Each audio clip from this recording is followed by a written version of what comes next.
It's eerily quiet in Seattle this weekend, the first since the closure of all public spaces and cancellation of all large-scale gatherings.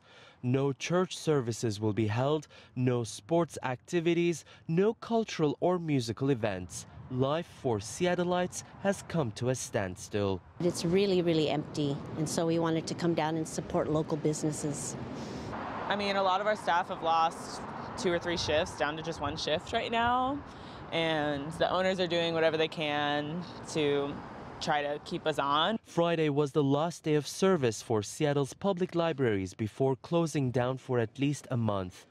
With little else to do in the city, books are in high demand.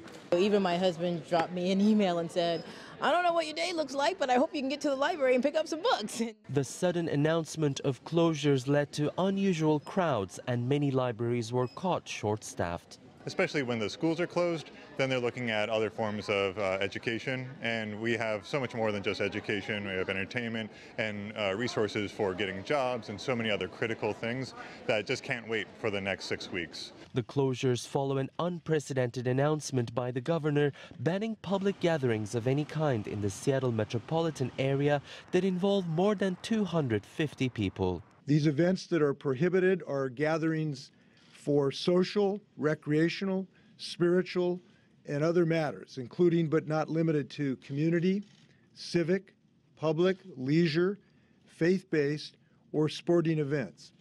Parades, concerts, festivals, conventions, fundraisers, and similar activities of that dimension are prohibited as we go forward. The ban comes in response to a significant rise in the community transmission of COVID-19. It runs at least through March, with the governor saying it will likely extend into April. The uncertainty about the duration of these restrictions is putting everyone on edge. Economic and commercial activities have significantly slowed down. Some people even lost their jobs, while nearly everyone is having to cut down on their social activities.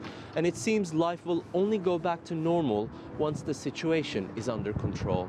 The University of Washington launched its first drive-through testing center in a parking garage with a robust ventilation system in place.